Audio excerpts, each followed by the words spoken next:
ಎಲ್ಲರಿಗೂ ನಮಸ್ಕಾರ. Welcome to my vlog. ನಾನು ನಿಮಗೆ ನನ್ನ ಹಳೆ ವಿಡಿಯೋದಲ್ಲಿ ಹೇಳಿದ್ದೆ ನನ್ನ ಜೀಪ್ ಹೆಂಗೆ ಓಡುತ್ತೆ ಅಂತ. ಬನ್ನಿ ಇವಾಗ ನೋಡೋಣ. ನನ್ನ ಜೀಪನ್ನು ನಾನು ನನ್ನ ಅಜ್ಜಿ ಮನೆಯಲ್ಲಿ ಓಡಿಸ್ತೀನಿ. ಯಾಕಂದ್ರೆ ಅಲ್ಲಿ ತುಂಬಾ ಜಾಗ ಇದೆ. ನಾನು ಆಫ್-ರೋಡ್ ಕೂಡ ಮಾಡ್ಬೋದು. ಇದು 4x4 ಕೆಪಾಸಿಟಿ ಇರೋ ಜೀಪ್. ಅಣ್ಣ ಮತ್ತು ನನ್ನ ತಂಗಿನ ಆರಾಮಾಗಿ ಕೂಸ್ಕೊಂಡು ಹೋಗುತ್ತೆ. ಒಂದು ಸಿಂಗಲ್ ಚಾರ್ಜಲ್ಲಿ 1 hour ಆಗ್ತಾವುದು.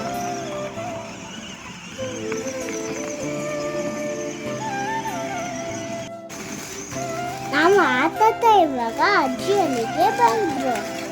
ಅಜ್ಜಿಗೆ ಬ್ಯಾಗ್ ಇರೋದು ನೋಡಿ ಅದರಲ್ಲಿ ತಿಂದೆ ಇದೆ ಅನ್ಕೊಂಡೆ. ಅದರಲ್ಲಿ ಸಂಘದ ಬುಕ್ ಬಿಟ್ಟು ಮತ್ತೇನೋ ಇರಲಿಲ್ಲ. ಇದು ನಮ್ಮ ಮನೆಯ ಕ್ಯಾಟ್ ಸಿಂಬಾ ಮತ್ತು ಕಡಿಯಮ್ಮ.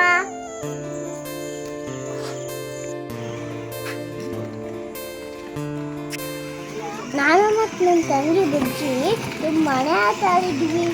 ನಾವು ಆಡ್ತಾ ಇರುವಾಗ ನಮ್ಮ ಮನೆ ಸಿಂಗ ತುಂಬಾ ಖುಷಿ ಪಡ್ತಿದ್ದ. ಸಿಂಗ ಯಾರು ಅನ್ಕೊಂಡ. ಇವನ ನೋಡಿ ನಮ್ಮ ಮನೆಯ ಮುದ್ದು ನಾಯಿ ಸಿಂಗ. ಸಿಂಗ ಇನ್ನೂ ಚಿಕ್ಕ ಮರಿ. ನಮ್ಮ ಮನೆಗೆ ಬಂದು 4 ತಿಂಗಳಾಗಿರೋದು. ನನ್ನ ಸಿಂಗಂಗೆ ನಾನು ಬುಜ್ಜಿ ಅಂದ್ರೆ ತುಂಬಾ ಇಷ್ಟ. ನಾವು ಆಡ್ತಾ ಇದ್ದೆ ಕೂಗಿ ಕೂಗಿ ಕರೀತಾನೆ. ನಾನು ಸಿಂಗಂದಿ ಒಂದು ವಿಡಿಯೋ ಮಾಡಿ ನಿಮ್ಗೆಲ್ಲ ತೋರಿಸ್ತೀನಿ.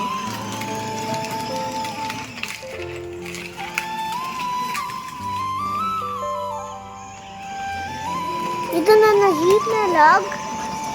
ಹೆಂಗಿದೆ ಅಂತ ಕಮೆಂಟ್ ಮಾಡಿ ಹೇಳ್ತೀರಾ? ಈ ವಿಡಿಯೋನ ಶೇರ್ ಮಾಡಿ, ಲೈಕ್ ಮಾಡಿ, ಸಪೋರ್ಟ್ ಮಾಡಿ. ನೆಕ್ಸ್ಟ್ ಲಾಗ್ ಮತ್ತೆ ಸಿಗೋಣ. Love you all. Bye bye.